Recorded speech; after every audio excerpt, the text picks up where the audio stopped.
Monsoon का इंतजार लंबे वक्त से कर रहे कानपुर वासियों को मौसम की पहली बारिश के साथ ही गर्मी से राहत मिल गई है।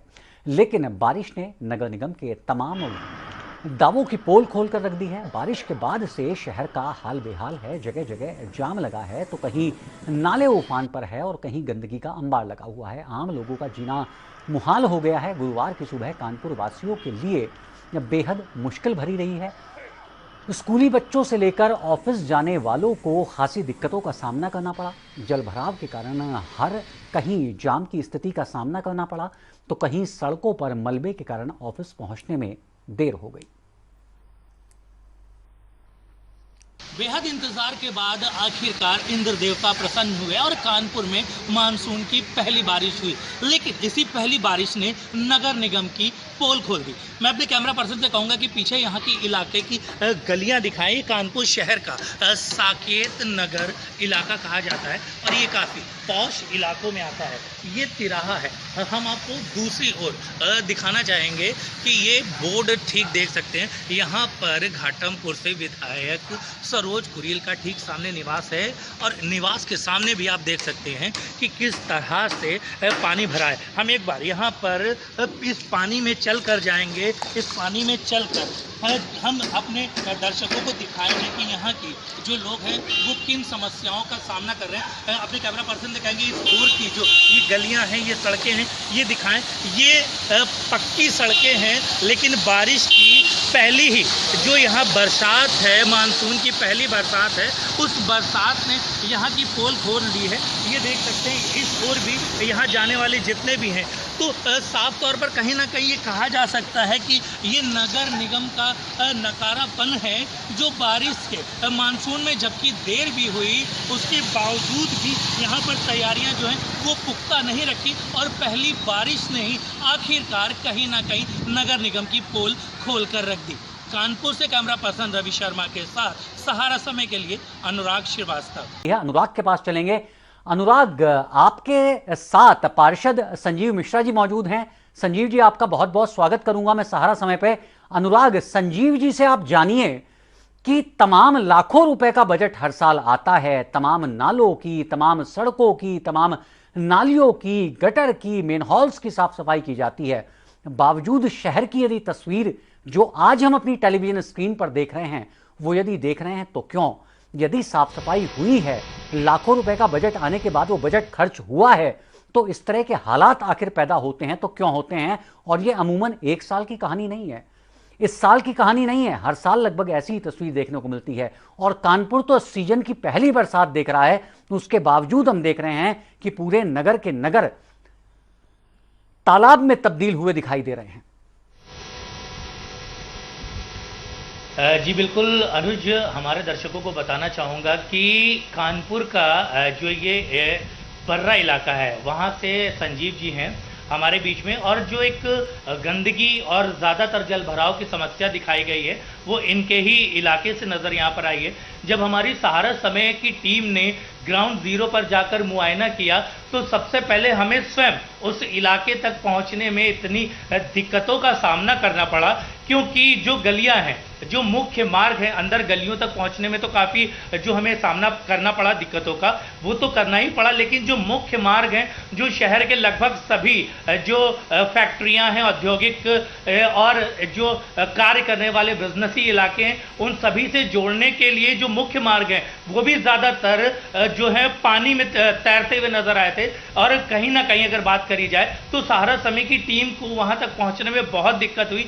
फिर भी हमने उन इलाकों का मुआयना किया। एक सबसे बड़ी समस्या की अगर बात करी जाए तो हम सहारा सरोकार पर सबसे पहले हम संजीव जी से ये जानना चाहेंगे कि एक बड़ा जो मुद्दा है वो ये है कि आपके इलाके में एक प्रसिद्ध नहर काफ़ी समय से हुआ करती है जहां पर लगभग लाखों की संख्या में छठ पूजा होती है। एक बड़ी पूजा होती है जहां पर कई फिल्मी सितारे भी आते हैं कि एक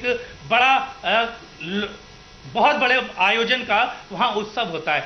बावजूद उसके आज लगभग 2 साल हो गए हैं।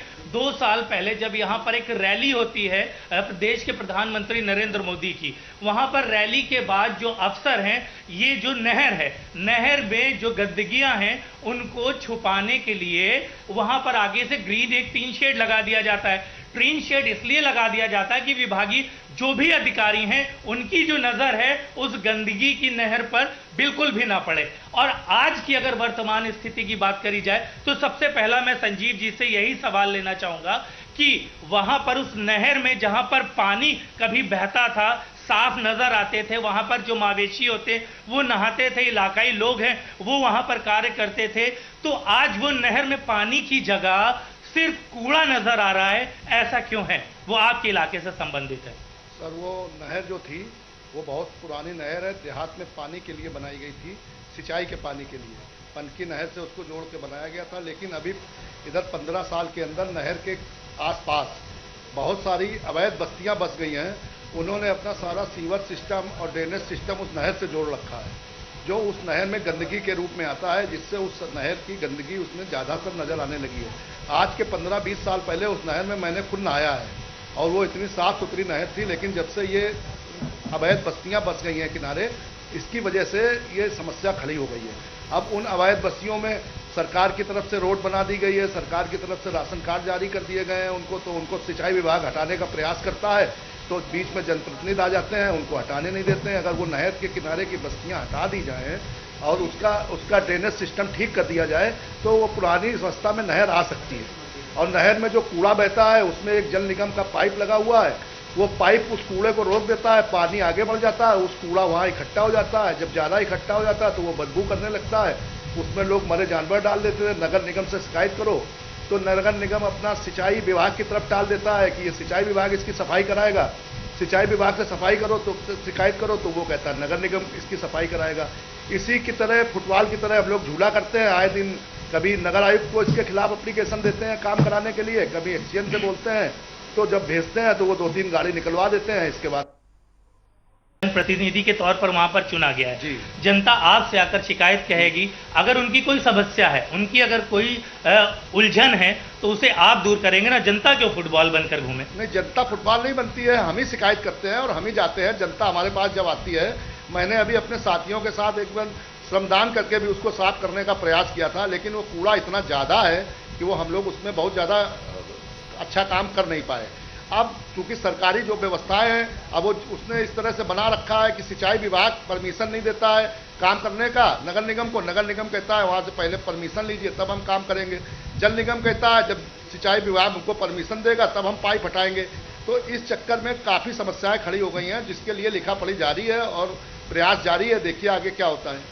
बिल्कुल अनुज, देखिए जैसे कि ये अभी बात कर रहे हैं, जैसा हमने इनसे जवाब दिया, जब सहारा समय की टीम नगर निगम पहुंची, नगर निगम पर जब जाकर सहारा समय की टीम ने जो नगर आयुक्त हैं शिव शरणप्पा, उनसे जब हमने इस पूरे विषय पर जानने का प्रयास किया, जब हमने उनसे इस पूरे प्रकरण को लेकर बात करी, तो साफ तौर पर जैसा कि इनका ये जवाब है, ठीक उसी तरह नगर आयुक्त साहब का जवाब था कि ये जो नहर है, नहर आ जाती है सिंचाई विभाग के खाते में। तो हमने भी साफ तौर पर कहा कि हम एक नेशनल चैनल के पढ़े लिखे पत्रकार, ये हमें भी पता है कि कौन सा विभाग किसके अंडर में आता है। लेकिन जब हमने इलाकाई लोगों की बाइट करी, उनको इलाकाई लोगों की बाइट सुनाई कि जितना भी क्षेत्र का कूड़ा होता है, नगर निगम के जो सफाई कर्मी होते हैं, उनको एक जैसे मौका मिल गया बहती गंगा में हाथ धोने का, कि एक कूड़े को इकट्ठा करने की कोई जगह नहीं मिली, तो आकर घूम फिरकर जितने भी सफाई करते हैं वो आते हैं और उसी नहर में आकर डाल जाते हैं। कमोवेश स्थिति ये है कि बिल्कुल बगल में उसी जिस बस्ती की ये बात कर रहे हैं, आपको बताना चाहूंगा कि उसी बस्ती को काशीराम योजना के तहत वहां पर बस्तियां भी बनाई गई थी। कई ऐसे मकान भी हैं जहां पर वो लोग रह रहे हैं जिन्हें ये अवैध बस्ती बता रहे हैं। ठीक उसी के बगल में एक पीएससी ग्राउंड करके पार्क है जहां पर मवेशी वगैरह जो होते हैं उनको काटा जाता है। आज इलाकाई लोगों से जब हमने कल इस विषय पर बात करने का प्रयास किया गंदगी पर, तो वहां के लोगों ने ये बताया कि वर्तमान की स्थिति ये है कि जो सफाई कर्मी होते हैं, सफाई कर्मी आते हैं, जो आसपास का कूड़ा होता है वो भी इसी नहर में डाल देते हैं, क्योंकि नहर में पानी नहीं नजर आ रहा है, कूड़ा नजर आ रहा है। कूड़े की वजह से वो आसपास का जो कूड़ा होता है वो उसी नहर में डाल जाते हैं। और उससे बड़ी बात यह है कि जो इलाकाई लोगों से जब सहारा समय का कैमरा रूबरू हुआ तो उन्होंने हमारी माइक आईडी पर यह बताया कि यहाँ पर जो मवेशी हैं उनको भी जो मर जाते हैं मृत हालत में उनको भी आकर डाल दिया जाता है, नीचे पानी है ऊपर कूड़ा है, वो आकर उसी में दब जाते हैं। ऐसी स्थिति में गंभीर बीमारियों की विकट समस्या पैदा हो रही है। लेकिन सवाल फिर आकर वहीं खड़ा हो जाता है कि पिसने के लिए सिर्फ जनता है और जो प्रतिनिधि हैं उनके जवाब जो है वो जो सवाल के जवाब है वो बिल्कुल गोलमोल है। जैसा कि अभी आप देख सकते हैं कि इधर से मिल रहे हैं, ऐसा ही जो उच्च अधिकारी हैं वो कहते हैं कि ये कार्य जो है ये सिंचाई विभाग का है। जब हम सिंचाई विभाग में जाते हैं बात करने तो वही कहते हैं कि ये नगर निगम का कार्य है। हमने इस पूरे विषय पर जो महापौर हैं उनसे बात करने का प्रयास किया, माननीय प्रमिला पांडे यहाँ की महापौर हैं भारतीय जनता पार्टी से, हमने उनसे भी बात करने का प्रयास किया। तब उन्होंने इस बात को कहा कि जो भी संबंधित अधिकारी हैं उन्होंने सहारा समय के कैमरे के सामने ही स्पीकर पर फोन ऑन किया और जवाब ये मिला कि ये जो कार्य है ये प्रोसेस में है। लेकिन अभी तक प्रोसेस की बात करी जाए तो मानसून वैसे भी कानपुर में देरी से आए, लेकिन अभी तक की स्थिति यह है कि जनता जिस हाल में थी उसी हाल में है और आज महज सिर्फ वोट बैंक बनकर रह गई है। कल सहारा समय के कैमरे पर कई ऐसी महिलाएं हैं जिनकी आंखों में साफ तौर पर आंसू देखा गया, क्योंकि उन्होंने ये कहा कि हमारे जो बच्चे हैं हम आए दिन जो दिन भर कमाते हैं आधे से ज्यादा उसका हम बीमारियों में खर्चा करते हैं। तो क्या इसको जिम्मेदार संजीव जी किसको माना जाए? आप क्या मानते हैं? आप प्रतिनिधि हैं, अगर समस्या निचले स्तर से हल नहीं हो रही है तो आपको ऊपर स्तर पर हल करने का प्रयास करना चाहिए। तो हमारी समस्या जो है उसको सॉल्व करने के लिए नगर आयुक्त जी बैठे हुए हैं, हम उन्हीं से कह सकते हैं और उन्हीं से तो मैंने उनको कई बार लिख के भी दे चुका हूं और उसमें वही समस्या आ जाती है कि वो सिंचाई विभाग नगर निगम इधर से उधर से इधर। मैं हमेशा अपने क्षेत्र की समस्याओं के प्रति जागरूक रह। बहरहाल अनुराग, आप जो स्थिति बता रहे हैं निश्चित तौर पर वो बेहद गंभीर स्थिति है कि नहर है, नहर के अंदर कूड़ा है भरा हुआ है और उसी में मरे हुए मवेशी को डाला जा रहा है। निश्चित तौर पर कभी भी कोई भी संक्रामक बीमारी पूरे शहर को अपनी चपेट में ले सकती है। तो कुल मिला के अनुराग, मैं बहुत छोटा सा सवाल आपके पास लेके आ रहा हूं और बहुत संक्षेप में आपसे उत्तर चाहूंगा। सॉल्यूशन है तो क्या है, समाधान है तो क्या है? बिल्कुल अनुज, समाधान की अगर बात करी जाए तो अभी बिल्कुल जस्ट मैं अपने मोबाइल पर यहाँ पर देख सकता हूँ कि अभी ऐसे यहाँ पर हमारी सहारा समय की खबर का असर भी साफ तौर पर नजर आ रहा है, क्योंकि नगर हिदायत दे दी है कि अगर जिन भी इलाकों में पहली बारिश के बाद पानी भरा या जल भराव वहां पर नजर आएगा, ऐसे सभी अधिकारियों के ऊपर सख्त कार्रवाई होगी। ये नगर आयुक्त श्री स्वर्णप्पा यही जरूरत है अनुराग, यही जरूरत है कि ऐसे अधिकारी जिनके ऊपर जिम्मेदारी सौंपी गई थी उनसे जवाबदेही मांगी जाए। यदि जवाबदेही ना हो तो उन अधिकारियों के ऊपर कार्रवाई की जाए। यानी कि केवल आदेश देना जरूरी नहीं है, आदेश का कितना पालन हुआ है उसका फीडबैक लेने के लिए भी एक मैकेनिज्म को हमें तैयार करना पड़ेगा ताकि हम वास्तविक सच्चाई तक पहुंच सके, ताकि लखनऊ में बैठी सरकार जो वहां से आदेश दे रही है उसके आदेशों का कितना इंप्लीमेंट हुआ, या नगर आयुक्त जो नगर निगम के एसी कैबिन में बैठकर आदेश दे रहे हैं उनके आदेशों का कितना पालन हुआ, मेयर ने जो निर्देश दिए हैं उनके निर्देशों का कितना पालन हुआ, इसका मैकेनिज्म होना ही चाहिए। बहरहाल आप हमारे साथ जुड़े, आपका बहुत बहुत धन्यवाद करेंगे हम। संजीव मिश्रा जी, आपका बहुत बहुत धन्यवाद। अनिल शर्मा आगरा से, आपका बहुत बहुत धन्यवाद। अनुराग कानपुर से, आपका भी बहुत बहुत धन्यवाद।